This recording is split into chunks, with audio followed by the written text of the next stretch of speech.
Telugu cinema ప్రేక్షకులకి నా నమస్కారం. ఇది నేను ఇండస్ట్రీకి వచ్చి 50 ఇయర్స్, డైమండ్ జూబ్లీ ఇయర్.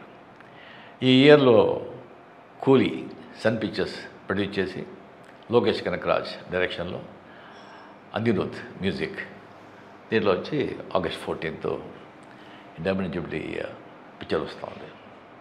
ఇది లోకేష్ కనకరాజ్ ఎలాగంటే ఇక్కడ రాజమౌళి ఇలాగా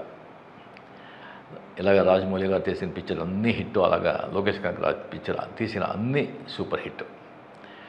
ఆ కాంబినేషన్లో నేను వచ్చి ఈ పిక్చర్లో చేస్తున్నాను. దీంట్లో ఇంకొకటి గొప్ప విషయం ఏంటంటే ఈ స్టార్ కాస్టింగ్. సత్యరాజ్, చాలా ఏళ్ళ తర్వాత సత్యరాజ్తో నేను వచ్చి మళ్ళీ పనిచేస్తున్నాను. దాని శృతి హాసన్ వాళ్ళతో, దాని తర్వాత ఉపేంద్ర కన్నడ సూపర్ స్టార్, ఎలాంటి ఆర్టిస్ట్ అని మీకు తెలుసు. ఆయన కూడా దీంట్లో వచ్చి ఒక క్యామియో చేస్తున్నారు. దాని తర్వాత షౌబీన్ అని ఒక దయాళ్ అని ఒక విలన్ క్యారెక్టర్ అండి.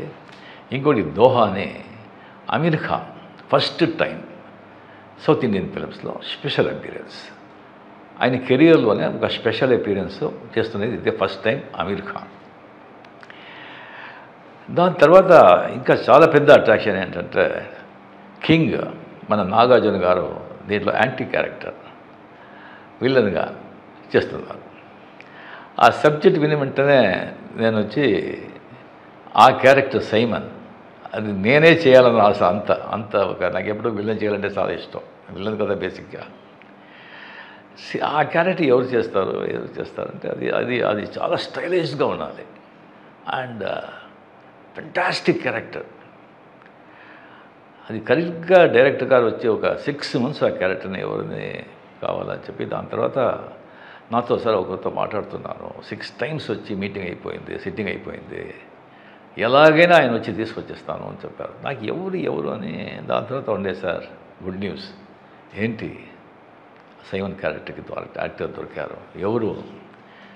నాగార్జున. నాకు షాక్. నాగార్జున గారు, మన కింగ్ నాగార్జున ఒప్పుకున్నారా? అవును సార్.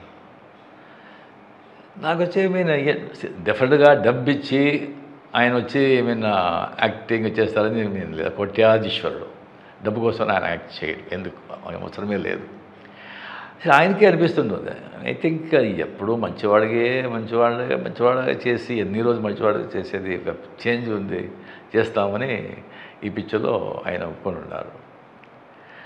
చాలా 33 years అయింది అనుకుంటాను ఆయనతో నేను పిక్చర్ చేశాను నేను. దాని తర్వాత ఈ పిక్చర్లో ఆయనతో నాగార్జున గారితో పనిచేసేది.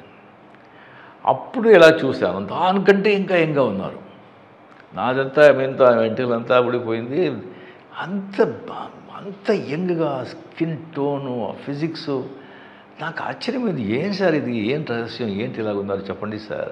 సార్ ఏముంది రజనీ గారు, రెగ్యులర్ ఎక్సర్సైజు, స్విమ్మింగు అండ్ కొద్దిగా డయట్ అండ్ 6:30 దానిపైన వచ్చి మేము డిన్నర్, అంతే. దాంట్లో ఫినిష్ అయిపోవాలి. ఇంకొకటి మా ఫాదర్ ఆ జీన్స్, ఇంకొకటి మా ఫాదర్ చెప్పింది, ఏది విషయాలు పెద్దగా డిస్టర్బ్ చేసుకోవద్దు, హ్యాపీగా ఉండు, జరుగుతుంది అని. అది ఆయన రహస్యం. దాని తర్వాత దీంట్లో వచ్చి ఒక 17 days ఇన్ థాయిలాండ్లో వచ్చి ఆయనతో కలిపి కంటిన్యూస్గా వచ్చి పనిచేసే ఒక అవకాశం దొరికింది. నాగార్జున గారు నా లైఫ్లో మర్చిపోను, నా మైస్లో మర్చిపోను. మీతో మాట్లాడింది, మీ సలహాలు, మీ ఆ నాలెడ్జ్ అంతా. You are a gentleman sir, you are a gentleman, not only handsome, you are a gentleman. And ఆ సైమన్ క్యారెక్టర్లో నాగార్జున గారు పర్ఫార్మెన్స్ చేస్తుంటారు యాజ్ ఏ విలన్. నాకే వచ్చి నేనే ఇలా చేయగలను అనిపించింది. ఫెంటాస్టిక్, అదురు కొట్టేశాడు నాగార్జున గారు. డెఫినెట్గా ఫ్యాన్స్ వాళ్ళతో చూస్తే అది super. The highlight Nagarjuna and Aamir Khan and Soubin, Shruti, ఒక్కొక్కరు ఆ పిక్చర్లో. అండ్ ఎస్పెషలీ నాగార్జున గారు టెరిఫిక్ యాజ్ ఎ సైమన్. ఇలాగ భాష, దాంట్లో ఒక యాంటనీ లాగా కూలీ, ఒక సైమన్. సో అనిరుద్ మ్యూజిక్తో డెఫినెట్గా ఫెంటాస్టిక్గా చేస్తుంటారు. ఈ పిక్చర్ చాలా బాగా ఆడాలి, మీరు ఆడించాలి అని దేవుడిని ప్రార్థిస్తూ సెలవు తీసుకుంటాను. నమస్తే.